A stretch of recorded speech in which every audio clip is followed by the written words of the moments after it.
Bismillahirrahmanirrahim. Dear students, Assalamu alaikum. Hope you all are fine with good health. Today I am going to teach you chapter number 6, topic geography from your social studies book.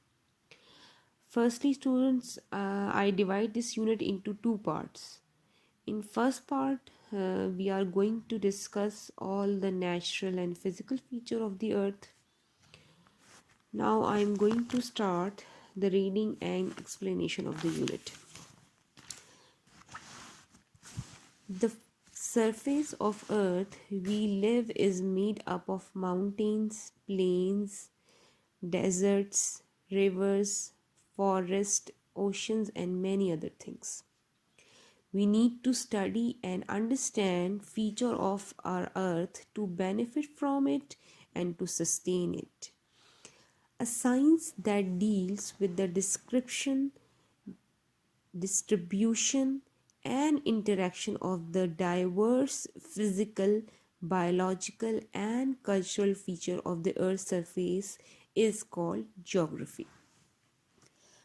अच्छा बेटे, सबसे पहले तो देखें इस chapter में आप geography, मैं आपको ज्योग्राफी को एक्सप्लेन करती हूँ कि व्हाट इज़ ज्योग्राफी. ठीक है, जियो मीन्स ज्योग्राफी आपके दो वर्ड से मिलकर बना है. Geo means earth and geography means to study. ठीक है, it means geography means study of earth. आप ज़मीन के बारे में जो कुछ भी पढ़ते हो वो सब आपका ज्योग्राफी में आता है. ठीक है जी. आपकी सरफेस, आपकी अर्थ की जो है, आपकी ज़मीन की सरफेस कैसी है, आपकी अर्थ पे माउंटेन्स हैं, कहीं पर प्लेन्स हैं, कहीं पर डेजर्ट है, कहीं पर आपके रिवर्स हैं, कहीं पे आपके फॉरेस्ट हैं. ठीक है, और भी बहुत सारी चीज़ें हैं जो आपकी इस पूरी अर्थ में, जो अल्लाह ताला ने ये आपको ज़मीन जो अल्लाह ताला ने बनाई है, कायनात बनाई है, इसमें बहुत सारी चीज़ें. ठीक है जी. अब हमें ये है कि हमने जाहिर बात है, हमने जो अर्थ, जो हमें अल्लाह ताला ने ज़मीन बनाई है हमारे लिए, उसकी डिफरेंट फीचर्स हैं. यानी कि वो देखने में कैसी है, और इस पे मौजूद जितने भी इसके फीचर्स हैं, इन पे मौजूद जितनी भी चीज़ें हैं, वो कैसे आपको बेनिफिट करती हैं और फिर कैसे उसको जो है आप यूज़ करते हैं. ठीक है जी. तो साइंस की बेटे वो शाख जो आपकी ज़मीन, जो आपकी अर्थ की तमाम किस्म की, जो मुख्तलिफ़ अक़साम की, जो इसकी सतही, इसकी हयातियाती, ठीक है, बायोलॉजिकल मीन्स बेटे हयातियाती मीन्स, बायो मीन्स लाइफ को ही कहते हैं ना, बायो लाइफ को कहते हैं. तो इट मीन्स कि इस पे लाइफ जो एग्जिस्ट करती है, चाहे वो ह्यूमंस हों, बर्ड्स हों, एनिमल्स हों, ये सब. ठीक है, तो बायोलॉजिकल इसके फीचर्स हो गए. इसके कल्चरल फ़ीचर्स हो गए, मीन्स इसकी सकाफ़ती कैसे फ़ीचर्स हैं. ठीक है, हर किस्म के, हर अर्थ में जो है, हर जगह के अपने अपने डिफरेंट कल्चर फ़ीचर्स हैं. तो ये जो इसके तमाम physical, biological and cultural features हैं, आप इनकी पूरी वजाहत के बारे में पढ़ना, और इसकी डिस्ट्रीब्यूशन, कैसे इसकी तकसीम हुई हुई है. कहीं पर आपके डिफरेंट, कहीं जो है डिफरेंट एरियाज़, कहीं पर आपके डेजर्ट्स हैं, कहीं पे माउंटेन्स हैं, कहीं पर प्लेन्स हैं. ठीक है, और कहीं पे सीज़ हैं. तो इनका फिर आपस में जो है इंटरेक्शन क्या है, आपस में इनका ताल्लुक़ क्या है. तो इस सब की जो पूरी, आप इस ज़मीन की पूरी सरफेस के बारे में, इसकी पूरी सतह के बारे में जो आप पढ़ते हैं, उसे ज्योग्राफी कहते हैं. ठीक है, वो ज्योग्राफी में आ जाता है. और the people who study geography are called geographers. ठीक है, जो आप इस ज्योग्राफी को जो पढ़ते हैं, जो वो सारे अर्थ को एक्सप्लेन करते हैं, उन्हें ज्योग्राफर्स कहते हैं.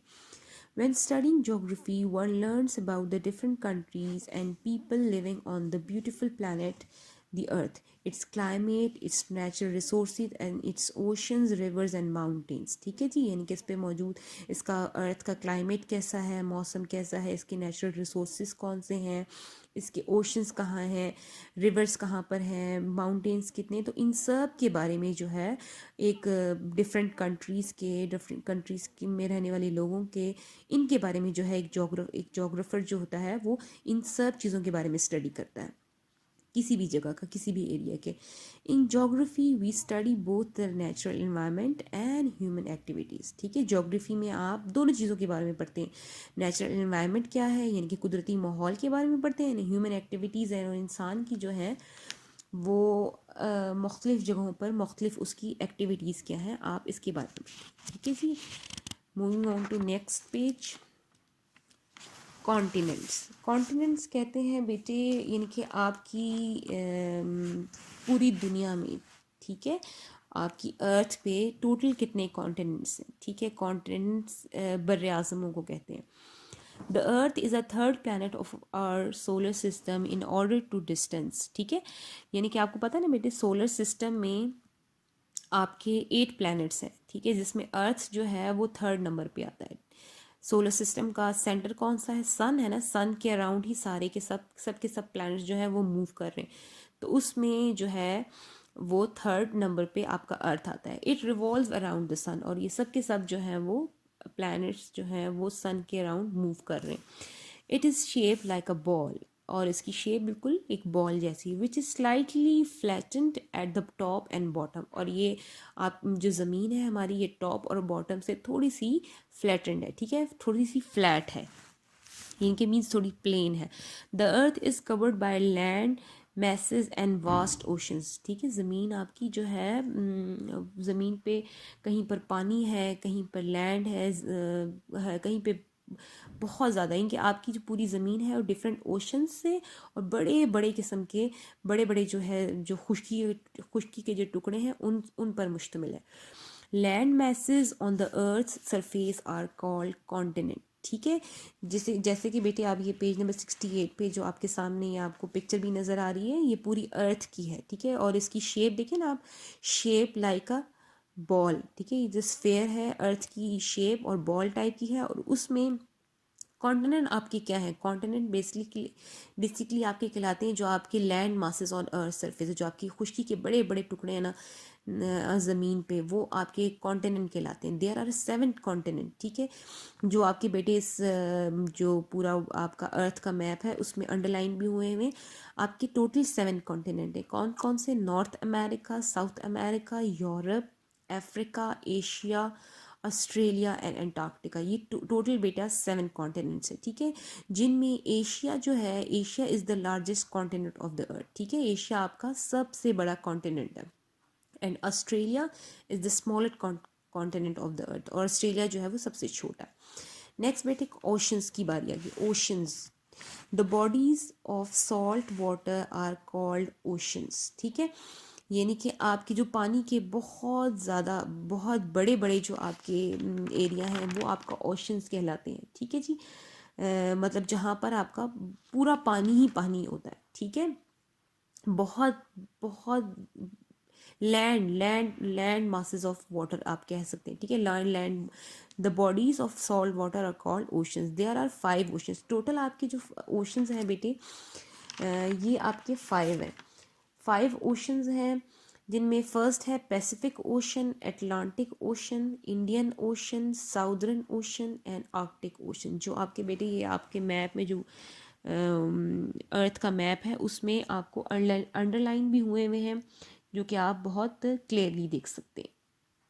ठीक है, तो ओशंस क्या हुए, आपकी लार्ज वाटर बॉडीज़ होगी ऑन अर्थ। ठीक है, ये फिर आपके ओशंस कहलाएंगे। यानी कि इस पूरे जो आप मैप आपके सामने है, जिनमें आपको डिफरेंट जो चीज़ें अंडरलाइन हुई हुई, इसमें आपके जो आपके खुश्की के जो बड़े बड़े टुकड़े हैं ना, जो उन्हें बर आज़म कहते हैं, मीन्स उन्हें कॉन्टिनेंट कहते हैं। ठीक है, जो आपको दिखाए गए हैं जो 7 है, और उसके बाद जो आपके ओशंस हैं, ओशंस पानी को कहते हैं। ठीक है, जो पानी जो बहुत ही लार्ज वाटर बॉडीज़ होती हैं उन्हें आप ओशंस कहते हैं, जिनमें आपके वो ओशंस भी आपके 5 किस्म के। ठीक है जी, okay, moving on to next page.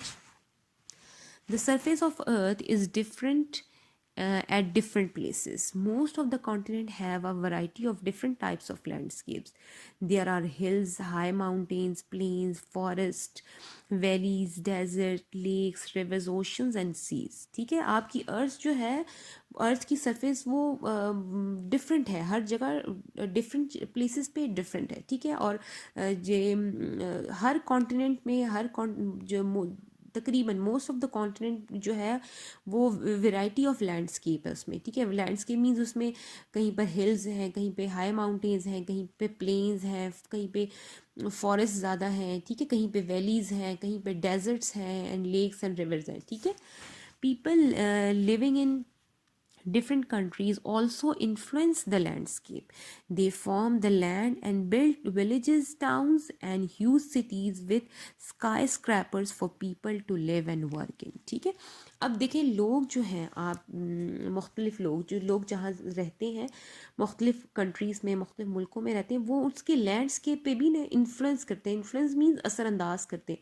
कैसे असरअंदाज करते हैं? अब जैसे किसी जगह पे जो मुख्तलिफ लोग रहते हैं जितने लोग रहते हैं वो फिर विलेजेस बिल्ड करते हैं, टाउन्स बनाते हैं, बड़ी बड़ी ह्यूज सिटीज़ हो जाती हैं. ठीक है, और स्काई स्क्रैपर्स का मतलब होता है जो आपकी बहुत बड़ी बड़ी इमारतें होती हैं, जो जहाँ पे जैसे बिल्डिंग्स आप उन्हें कह दें, बिल्डिंग्स में जैसे लोग रहते हैं और वहाँ पे काम करते हैं. तो ये सब चीज़ें किसी भी एरिया की, किसी भी जगह की जो है उस पर लैंडस्केप पे असरअंदाज होती है, उस पर इन्फ्लुएंस करती है. Okay bete, now moving on to next topic, that is globe. There are many countries in the world occupying different geographical areas. We use globes and maps to show and find out about the location and features of different countries. ठीक है, अब देखिए आप ये देखें कि total there are 206 countries in the world. ठीक है, पूरी वर्ल्ड में, दुनिया में टोटल 206 कंट्रीज हैं, ममालिक हैं. अब उनको आपने जो पूरा वर्ल्ड है उसमें आपने डिफरेंट कंट्रीज़ को शो करना है कि उन्होंने डिफरेंट कंट्रीज़ कितने एरिया पे हैं, वो किस जगह पे हैं, किस एरिया में हैं. तो उस जोग्राफिकल एरिया को शो करने के लिए आपको ग्लोब की ज़रूरत है, मैप की ज़रूरत है, जो ये शो करेंगे कि उनकी लोकेशन कहाँ पर है और उन कंट्रीज़ की फीचर्स कहाँ हैं, जिसके लिए ये ग्लोब यूज़ होता है. ठीक है, The word globe is taken up from the Latin word globus, which means a round mass or sphere. ठीक है, ये जो ग्लोब है ये एक लैटिन वर्ड से लिया गया है, ग्लोबस, जिसका मतलब क्या है? एक राउंड मास. ठीक है, ग्लोब आपने देखा ना बेटे, जैसे ये आप पिक्चर में भी देख रहे हैं, ग्लोब के बिल्कुल गोल सा एक बॉल टाइप की एक चीज़ होती है और जिसे आप ग्लोब कहते हैं, जिसकी शेप जो है वो राउंड होती है, इनके स्फेयर होती है. A globe is in a ball shape with all the countries and oceans drawn on it. ठीक है, जिसमें ग्लोब पे फिर सारी जितनी भी आपको मैंने अभी बताया बेटा कि 200 कंट्रीज़ हैं, उनको उस पर शो किया जाता है और जितने वहाँ पर जितने ओशंस हैं ये सब जो है उस ग्लोब के ऊपर बिल्कुल क्लियरली शो होते हैं. In other words, a globe is a model of the अर्थ. ठीक है, आप सिंपली क्या कह सकते हैं, ग्लोब क्या है कि वो एक मॉडल ऑफ अर्थ है. अर्थ ये पूरी आपकी ज़मीन है, पूरी अर्थ है, इसका एक मॉडल है जिसे आप ग्लोब कहते हैं. It illustrate the shape of the earth almost accurately. बिल्कुल एक्यूरेटली जो है वो आपकी अर्थ की शेप को वो इलिस्ट्रेट कर रहा है एक ग्लोब, बिल्कुल सही आपको वाज़े हो जाएगा. It also shows the correct position of the continent and oceans and how large they are in relation to one another. ठीक है, यानी कि वो बिल्कुल क्लियरली आपको उस ग्लोब में आपको पता चल जाएगा कि कॉन्टिनेंट आपके कौन कौन से हैं, कहाँ पर हैं, जो आपको 7 कॉन्टिनेंट बताए गए थे कि वो 7 कॉन्टिनेंट कहाँ कहाँ पर हैं, किस जगह पर हैं, और ओशंस जो हैं वो किस किस जगह पर हैं. बिल्कुल, और क्लियरली आपको डिफरेंस भी बताएगा कि ग्लोब पे आप क्लियरली बता सकते हैं कि भाई कौन से कॉन्टिनेंट से बड़े हैं और ये कौन से ओशंस ज़्यादा बड़े हैं और कौन से ओशंस छोटे हैं. ठीक है जी, to study the globe we need to understand. अच्छा, अब अगर आपने ग्लोब जो है जब आप यूज़ करेंगे तो उसके लिए आपको सबसे पहले इन चीज़ों का पता होना चाहिए. Number 1 is longitudes. ठीक है, longitudes are imaginary line drawn from north to south poles. ठीक है, आपके नॉर्थ पोल से साउथ पोल तक जो आपकी इमेजिनरी लाइन एक ड्रॉ होती है उसे आप कहते हैं लॉन्गिट्यूड्स, जो ग्लोब पे हुई हुई होती हैं.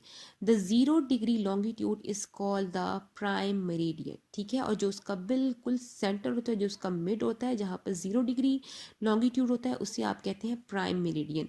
It is at Greenwich near London to England. ठीक है, जो कहाँ पर है, जो 0 डिग्री प्राइम मेरिडियन कहाँ बनता है, जो लंदन में है, यानी कि इंग्लैंड की सिटी लंदन के करीब है, ग्रीनविच में. Okay, moving on to next page. Latitude. Latitude are also imaginary lines drawn from east to west. ठीक है, जैसे कि आप बेटे इस पिक्चर में भी देख रहे हैं कि लैटिट्यूड आपकी सेम इमेजिनरी लाइंस होती हैं, क्योंकि कोई ज़मीन पे कोई लाइन थोड़ी खींची हुई है. ठीक है, तो एक इमेजिनरी लाइंस हैं, जस्ट ख्यालाती आपने की हुई हैं इमेजिनरी लाइन्स है जो ईस्ट टू वेस्ट ड्रॉ होती हैं, और the 0 degree latitude is called equator, ठीक है। और जहाँ आपका 0 डिग्री होता है वो आपका इक्वेटर कहलाता है। देखिए equator divides the earth into 2 hemisphere. अच्छा, इस फिर इक्वेटर का क्या मकसद होता है कि आपके इसको अर्थ को 2 पार्ट्स में, 2 हेमिस्फीयर में डिवाइड करता है, that is northern hemisphere and southern hemisphere. Next, map. Map is the picture of some area of the earth. It is simply a drawing showing physical feature of the earth on a flat surface. The map on the globe can be projected and drawn on the flat sheet of a paper. अब map जो है globe तो आपको मैंने बताया बेटा simple आपकी एक राउंड शेप की एक चीज़ होती है, मॉडल, जिसमें आप कहेंगे ये अर्थ का एक मॉडल है। लेकिन मैप क्या होता है? मैप आपकी किसी भी फ्लैट चीज़ के ऊपर जब आप पूरी अर्थ का जो है वो उनको ड्रॉ करते हैं, अर्थ को ड्रॉ करते हैं किसी भी फ्लैट चीज़ के ऊपर, सिंपली ड्राइंग है, ठीक है, जो जिसमें आप उसकी फिजिकल फीचर्स को दिखा रहे हैं अर्थ के, तो वो आपका मैप कहलाता है। Okay, now moving on to next page 71। Okay, इसमें फर्स्टली बेटे मैं आपके साथ ये इन्फॉर्मेशन शेयर कर देती हूँ कि Anaximander a Greek philosopher made the first map of the world, ठीक है। मैप जो दुनिया का सबसे पहला मैप एक ग्रीक फिलोसफर थे, उन्होंने बनाया था, ठीक है।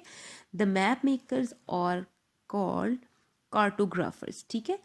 जो मैप बनाते हैं उन्हें कार्टोग्राफर्स कहते हैं। A book of maps is called an Atlas, यानी कि कोई अगर आपके पास बहुत सारे मैप्स की कोई बुक होगी तो उसको आप कहेंगे एटलस, ठीक है। Maps are use to, and maps जो है वो डिफरेंट पर्पसेस के लिए यूज़ किया जाता है, इस्तेमाल किया जाता है। Number 1, to find location of different places, ठीक है। अगर आपने किसी जगह की, किसी जगह एरिया की आपने कोई लोकेशन एग्जैक्ट मालूम करनी है, तो उसके लिए आप जो आपके पास मैप्स होंगे आपको बिल्कुल फ़ौरन आपको उस जगह की एग्जैक्ट लोकेशन जो है वो पता चल जाएगी। Number 2, to measure the land forms, ठीक है। आपने अगर लैंड फॉर्म्स किसी कहीं के मैयर करने हैं तो उसके लिए आप सिंपल मैप देख सकते हैं। फॉर डिफेंस पर्पजेस, ठीक है, यानी कि किसी कंट्री के अगर बाउंड्रीज़ को आप देखेंगे, उसके बाद उसके मैप को देख के आप मैप से जो उसके डिफेंस पर्पजेस के लिए, ठीक है, जैसे मुल्क की हिफाजत के लिए कोई करता है, उसके मकसद के लिए आप मैप को यूज़ कर सकते हैं, ठीक है। फॉर टूरिज़म एंड ट्रैवलिंग, देखिए कहीं पर अगर कोई किसी ने टूरिज़म करना है, किसी ने कोई ट्रैवलिंग के लिए जाना है, सफ़र के लिए जाना है, कोई घूमने फिरने जाना है, टूरिज़म के लिए जाना है, तो आप कहीं कभी आप मैप लेंगे किसी भी एरिया का जहाँ आपने जाना है, तो मैप से आप आसानी से उस जगह पहुँच जाएंगे। फॉर हिस्टोरिकल पर्सपेक्टिव, ठीक है, एक तारीख़ी लिहाज से भी आपके लिए मैप जो है वो काम बहुत अहम किरदार अदा करता है, यूज़ किया जाता है, ठीक है। फॉर एग्ज़ाम्पल जैसे अगर आप पाकिस्तान का ही ले लें मैप, क्योंकि वो चेंज होता जा रहा है ना, जैसे जैसे मुल्क की आबादी बढ़ती जा रही है और सब कुछ होता जा रहा है, तो मैप भी जो है वो चेंज होता जा रहा है। तो एक तो हिस्टोरिकल पर्सपेक्टिव से भी आप मैप जो है वो यूज़ कर सकते हैं। For agricultural and financial matters, ठीक है, अगर आपने अपनी एग्रीकल्चर, अपनी ज़राअत की कोई अमूर को देखना है, अपने फाइनेंशियल कोई माली अमूर के लिए कुछ करना है, तो उसके लिए भी आप ज़ाहिर बात है मैप ड्रॉ करेंगे, तो आपके लिए आपके पास एक क्लियर पिक्चर आ जाएगी कि आप जो है किन किन एरियाज़ में आपके जो है यहाँ आप एग्रीकल्चर कर सकते हैं, ज़राअत वाला एरिया है आपका, और कहाँ किसके लिए अगर आप कोई बिलफर्स कोई प्रोजेक्ट शुरू कर रहे हैं, और तो उसके लिए आपने कितना आपको फाइनेंस चाहिए होगा, तो उसके लिए भी आप मैप्स को यूज़ करेंगे। Number 7, for planning and development, ठीक है, अगर आपने कोई जैसे अगर आपके पास कोई प्रोजेक्ट है, आपने उसकी प्लानिंग करनी है, तो उसके लिए भी तो बेटे आपको मैप चाहिए होगा, ठीक है। जैसे गवर्नमेंट लेवल पे किया जाता है कि अगर आपने कोई बहुत किसी एरिया के लिए, ख़ास स्पेसिफिक एरिया के लिए आपने कोई प्लानिंग करनी है, कोई वहाँ के लिए आपने मनसूबाबंदी है, डेवलपमेंट के लिए है, ठीक है, तामीर करनी है, तो उसके लिए फिर आप इन मैप्स को यूज़ करेंगे, ठीक है जी बेटे। Okay, now location on the earth. Lines of longitudes and latitudes form a grid over the globe or map. This grid help us to locate any place on land or at a sea. ठीक है। अब आपकी जहाँ आपकी जो अपने latitudes आपकी जो मैंने आपको पहले एक्सप्लेन किया कि लॉन्गिट्यूड्स आपकी जैसे वर्टिकल लाइंस होती हैं और लैटिट्यूड्स आपकी जैसे हॉरिजॉन्टल लाइंस होती हैं, ठीक है।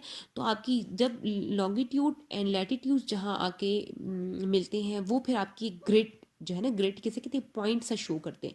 तो लॉन्गिट्यूड एंड लैटिट्यूड जो है वो मिलके ग्रिड बनाते हैं जिस मैप के ऊपर, ठीक है, मैप के ऊपर या ग्लोब के ऊपर भी।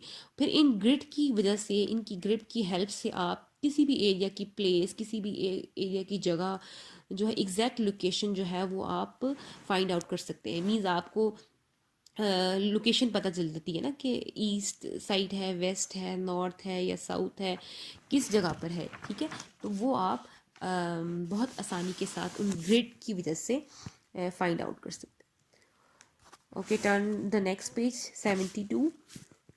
Map is a visual representation of a much larger area of land. It is very small as compared to the size of the real world. ठीक है, जाहिर बात है मैप जो है वो तो आपकी एक विजुअल है जिससे आप किसी भी एरिया और लैंड, बहुत बड़े एरिया को देख सकते हैं, ठीक है। लेकिन साइज, उसके पूरे साइज को तो आप नहीं दिखा सकते, लेकिन आप जो बहुत स्मॉल, ठीक है, इट इज़ वेरी स्मॉल, जब तक वो बहुत स्मॉल होता है as compare to real world, जो आपकी हकीकी दुनिया में जो उसका साइज़ है या जो चीज़ है उसको आप बिल्कुल ही स्मॉल उसमें करके आपकी विजुअल उसकी रिप्रेजेंटेशन हो जाती है उस एरिया की, उस जगह की। The key elements on the of the map that assist the map readers are, ठीक है। अच्छा, अब आपकी किसी भी मैप के कुछ की एलिमेंट्स हैं, ठीक है, जो आपको बड़ी जगह जब आप कोई मैप देखेंगे तो आप आसानी से आप उसके बारे में पता कर सकते हैं, ठीक है। उसके जो की एलिमेंट्स हैं, नंबर 1 उसमें टोटल 6 हैं: title, symbol, directions, scale, legend और की एंड बॉर्डर। अच्छा, नंबर 1 टाइटल। अब टाइटल क्या करता है? Title explains the purpose of the map. आपका टाइटल जो है, किसी भी कोई भी आप मैप ले लेंगे, किसी भी चीज़ का मैप होगा तो वो सबसे पहले उसका टाइटल ये आपको बताएगा कि भाई इसका पर्पस क्या है या किस बारे में है, किस चीज़ के बारे में है, ठीक है। जब मैप का टाइटल ही नहीं होगा तो आपको नहीं पता चलेगा ना कि ये किस चीज़ का मैप है। तो फर्स्टली आप उसके टाइटल से आपको मालूम होगा कि ये मैप किस चीज़ का है, ये किस पर्पस के लिए बनाया गया। फॉर एग्जांपल जैसे वेदर मैप है, पॉपुलेशन मैप है, आपका फिजिकल मैप है, रोड मैप है, ये सब, ठीक है। In a map, you cannot show details of each object or features in writing. Instead, symbols are used. अब नंबर 2 पे जो इसका की पॉइंट है मैप का, वो सिंबल है। यानी कि आप किसी भी चीज़ के बारे में, किसी भी चीज़ की जो फीचर्स है उसकी पूरी पूरी जो है वो आप डिटेल तो नहीं बता सकते। तो उसके लिए आप मैप में, क्योंकि मैप तो छोटा सा होता है साइज़ में, मैप में फिर आप डिफरेंट सिंबल यूज़ करेंगे। जैसे कि बेटे ये पेज पे, ये जो सामने पेज नंबर 72 पे आपकी जो डिफरेंट सिंबल्स दिए गई, अब ये सारे के सारे सिंबल्स जो हैं ये मैप में यूज़ होते हैं। जैसे आप ये रेलवे स्टेशन का देख रहे हैं फर्स्ट, अब आप देखें रेलवे स्टेशन तो बहुत सारी जगहों पर हैं, तो जस्ट आपने ये लाइन लगाई और सर्कल सा जो रेड होगा पार्ट, इस टाइप की जो पिक्चर होगी, ये सिंबल जो होगा वो ये शो करेगा कि यहाँ पे रेलवे स्टेशन है, ठीक है। नेक्स्ट देखिए, मोटरवे है, मेन रोड है, टेलीफोन है, जैसे टेलीफोन बना होगा तो ये शो करेगा कि यहाँ पर टेलीफोन है। पार्किंग, ठीक है, जैसे पार्किंग, यहाँ पर पार्किंग का एरिया है। एच फॉर हॉस्पिटल होगा, ठीक है। तो ये सब के सब, ये जो सिंबल्स आप देख रहे हैं, ये बजाय कि ये पूरी इनकी डिटेल बताने के मैप में, ये जस्ट सिंबल्स आपके यूज़ होंगे और आपका मैप में आप आसानी से जो है ये चीज़ें आपको पता चल जाएंगी। अच्छा, नंबर 3 पे जो उसका की पॉइंट है मैप का, that is direction. Directions are bearing, they are angular distances. There are four basic cardinal directions or cardinal points: north, east, west and south, ठीक है। डायरेक्शंस क्या है? आपके एक किस्म के जो एंगल्स हैं, जो आपको मतलब ठीक बिल्कुल सिमत बता रहे होते हैं, जाविया बता रहे होते हैं, ठीक है। टोटल 4 आपको पता है कि जो आप पहली क्लास में पिछली क्लास में पढ़ चुके हैं बेटे, कि there are 4 directions: east, west, north and south. And basically the word news जो है, जो न्यूज़ जो आप हर वक्त सुनते हैं, न्यूज़, ये इन्हीं जो 4 डायरेक्शंस है, इन्हीं से, इसी का एब्रीविएशन है, ठीक है। एंड फॉर न्यूज़ में N for north, E for east, W for west and S for south, ठीक है। East and west are the directions opposite to each other while north and south are opposite to each other. जैसे आप ये सामने जो आप direction की picture देख रहे हैं पेज नंबर 73 पे, कि आपकी 4 डायरेक्शंस बिल्कुल क्लियरली, ठीक है, east west north and south, ठीक है। ये आपकी टोटल, ये आपकी मेन 4 डायरेक्शंस हैं। There are 16 directions in a compass, ठीक है। अभी कंपास में आपकी टोटल 16 डायरेक्शंस होती है, ठीक है।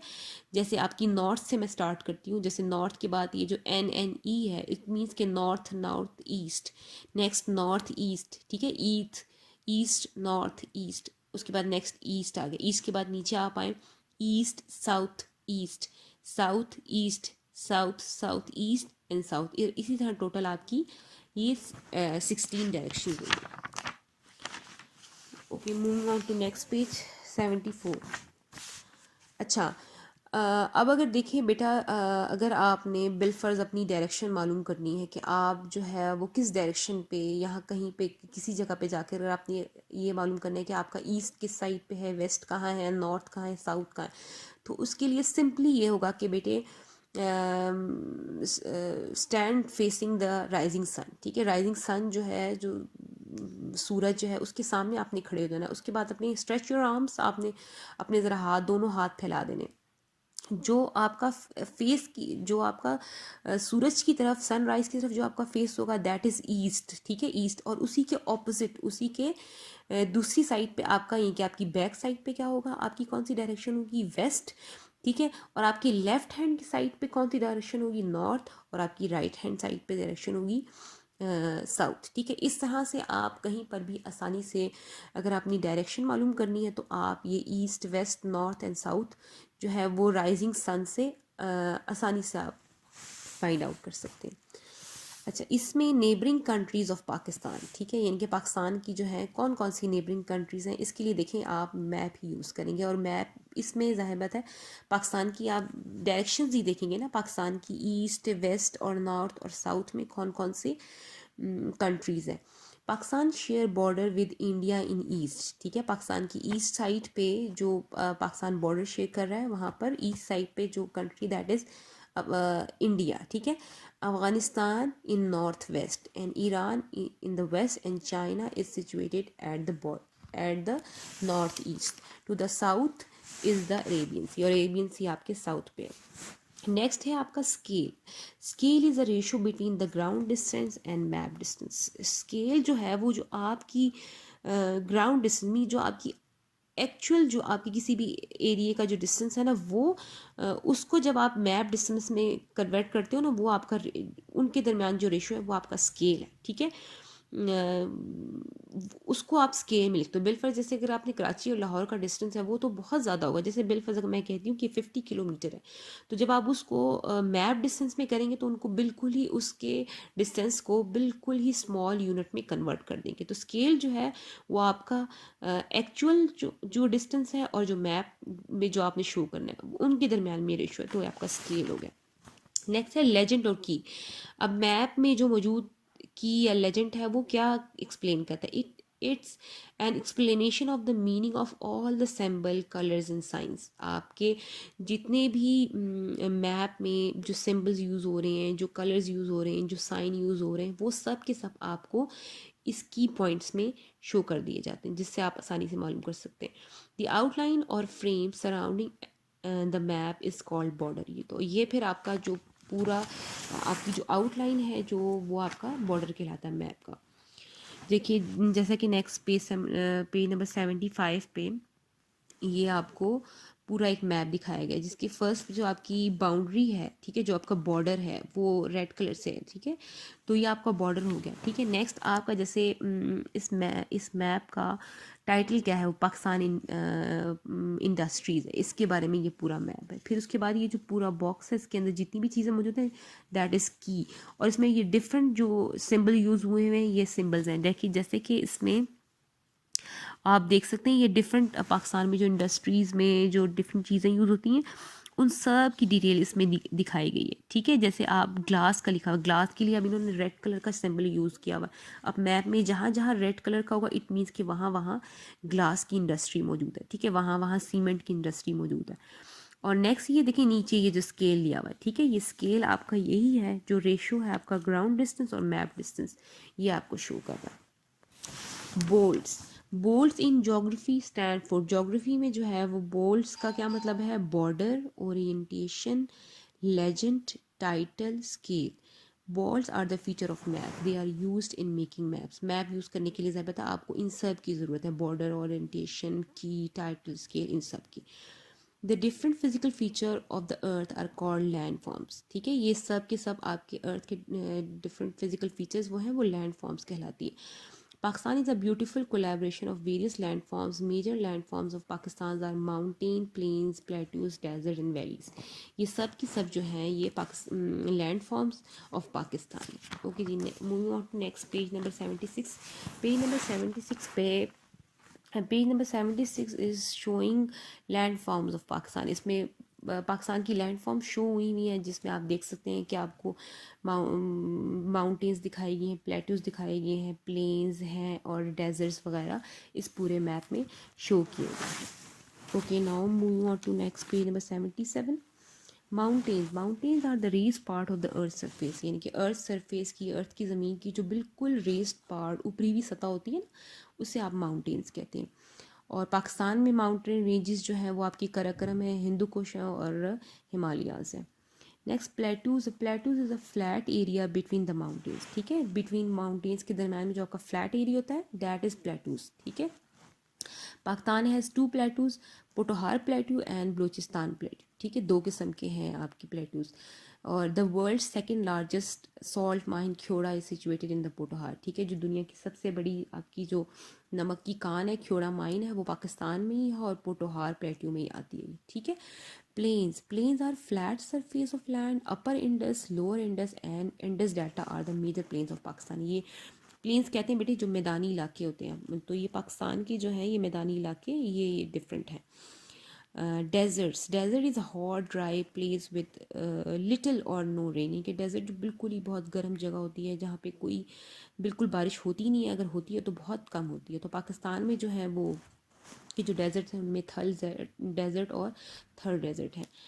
Valleys, a valley is a low area between higher land such as mountains, ठीक है, वैलीज़ जो है वो आपकी लो एरिया होता है जो आपकी between higher lands such as mountain, ठीक है। There are 2 types of valleys, V shape valleys, V shape valleys are form by the flowing rivers, जो फ्लोइंग रिवर्स होता है उससे बनता है ये वी शेप वैलीज।